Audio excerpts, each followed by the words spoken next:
Alors bonjour, je m'appelle Lisa, je suis cofondatrice de l'association Stop Ficha qui est une association de lutte contre les cyberviolences sexistes et sexuelles. Et au sein de Stop Ficha, je suis également en charge du pôle sensibilisation, formation et prévention sur toutes les thématiques genre et numérique.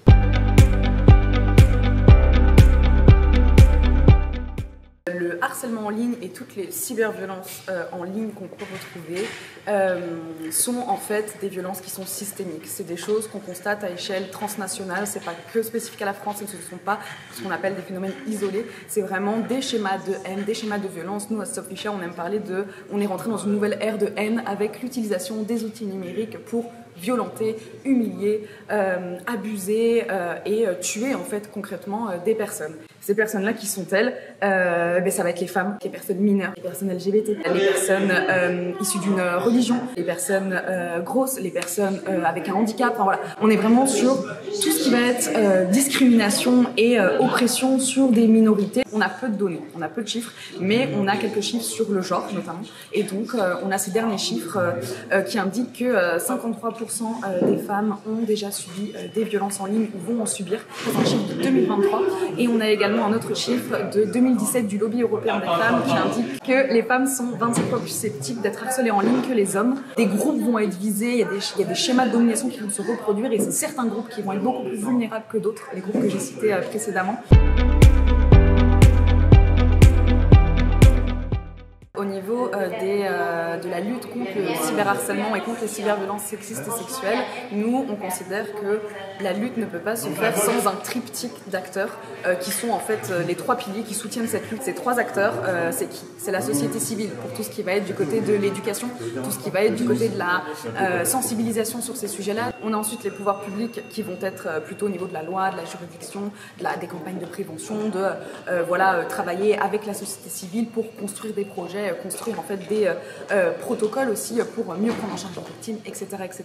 Et enfin, on a qui? On a les big tech, on a les réseaux sociaux, on a les plateformes, on a les grosses structures économiques en fait que sont ces entreprises tout simplement. Et sans eux en fait, on ne peut pas tout simplement agir sur le numérique. Et donc d'office, nous on plaide pour une meilleure régulation des réseaux sociaux, une meilleure transparence des algorithmes, et surtout qu'ils prennent leurs responsabilités, car ce n'est actuellement pas le cas.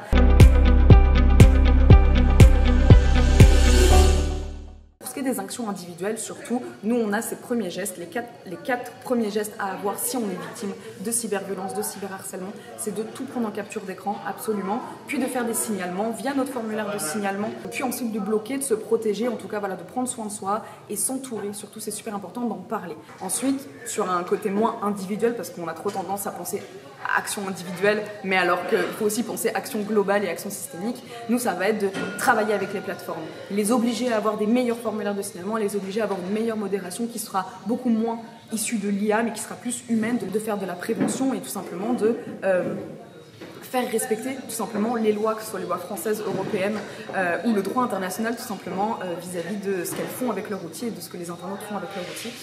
Ce serait aussi de en fait collaborer avec les pouvoirs publics et collaborer surtout de façon transnationale, puisque la lutte contre le cyberharcèlement et les cyberviolences ne peut pas se faire de manière seulement nationale. On a besoin d'une collaboration transnationale et de aussi vraiment faire intervenir les assos de terrain surtout dans ce travail commun avec les plateformes et avec les pouvoirs publics, puisque ce sont elles en fait qui connaissent les réalités. Au niveau du cadre juridique, tout récemment, il y a la loi SREN qui a été promulguée en France, qui est la loi sécuriser et réguler l'espace numérique, à laquelle on a participé, on a proposé plusieurs amendements. Donc c'est une loi notamment qui va en fait réprimer un peu plus les cyberviolences sexuelles et notamment le deepfake, notamment la diffusion de contenu intime, notamment la sextorsion, va mieux protéger les mineurs contre la pédocriminalité, va mieux protéger aussi les femmes victimes d'injures et d'outrages sexistes en ligne, va permettre une meilleure sensibilisation auprès des étudiants, auprès des parents. En tout cas, il y a pas mal de mesures qui sont très intéressantes et qui se rajoutent déjà aux mesures déjà existantes en France, notamment concernant le harcèlement en ligne, notamment concernant les cyberviolences conjugales, concernant la diffusion de contenu, les dick pics, donc les photos de pénis envoyées sans consentement de la personne qui les reçoit. Le cadre juridique français est assez solide en théorie par rapport à d'autres pays, même s'il y a toujours il y a toujours moyen de le perfectionner. Et en fait, cette loi, elle découle du DSA. Le DSA, qu'est-ce que c'est? C'est le Digital Services Act, qui est en fait la directive européenne qui a été adoptée, qui est mise en place, qui est effective dans l'UE depuis début 2024 à toutes les grosses plateformes qui proposent leurs outils aux utilisateurs et utilisatrices européens et européennes. Et en fait, cette loi, c'est quoi? Cette directive, c'est quoi? C'est la première directive au monde à vraiment mettre une énorme pression sur les plateformes et à venir leur dire, en fait, vous ne pouvez pas être aussi gros que des États, vous ne pouvez pas avoir autant de pouvoir que nous en tant qu'État. Donc voilà, ça permet en fait tout simplement à l'Union européenne en fait d'être un acteur de force par rapport à ces plateformes-là qui en fait sont équivalentes littéralement à des États et sont très puissantes sur le plan économique et politique aussi.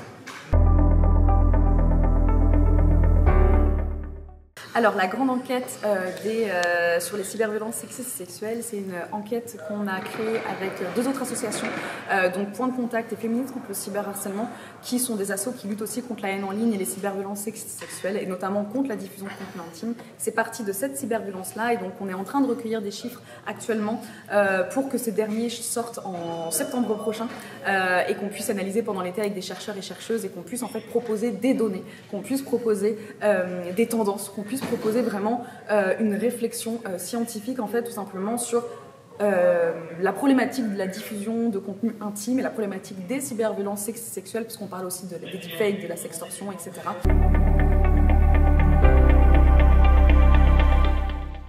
Oui, on n'utilise pas le terme revenge porn et justement on explique qu'il faut éviter de l'utiliser. Pourquoi? Pour trois raisons. La première raison, c'est que revenge porn, vengeance pornographique, donc, qui signifie en fait la diffusion de contenu intime sans consentement, même si c'est plus long, ça implique l'idée de revanche comme si déjà la victime avait mérité ça, tout simplement. Deuxième chose, ça implique aussi l'idée que c'est du contenu pornographique, alors que ça n'est certainement pas du contenu pornographique, surtout que ça concerne quand même beaucoup de personnes mineures. Et la troisième chose surtout, c'est que quand on utilise le terme revenge porn, on pense à un type de schéma qui est l'ex qui diffuse les photos de son ex-copine par vengeance. Parce que pas content d'avoir rompu. Et ça nous pose souci parce qu'en fait, certes, c'est un schéma qui existe, mais en fait, il y en a des dizaines et des dizaines d'autres, des schémas de diffusion de contenu intime sans consentement. Donc voilà, important pour nous d'utiliser d'autres termes que revenge porn. Et donc, en français, on a diffusion de contenu intime sans consentement. Je sais que du côté anglophone et hispanophone, ils utilisent beaucoup abus d'images intimes aussi.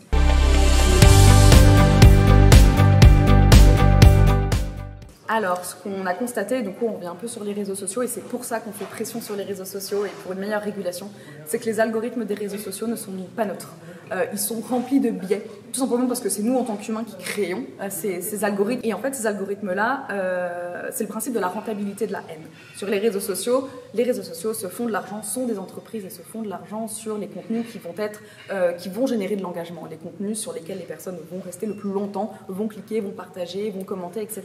Et ces contenus-là, c'est quoi? Souvent, c'est des contenus haineux, c'est des contenus polarisants, c'est des contenus qui soit appellent à la haine, soit en tout cas viennent parler de la haine en général. Et donc, d'office, les algorithmes vont mettre en avant en fait ces contenus-là parce que, ces contenus font du clic, donc de façon, on va dire, robotique, ils vont être mis en avant parce que c'est les contenus qui fonctionnent sur les réseaux. Mais en plus de ça, c'est les contenus qui génèrent de l'argent. Et donc, les réseaux sociaux n'ont pas d'intérêt financier à lutter contre ces contenus-là.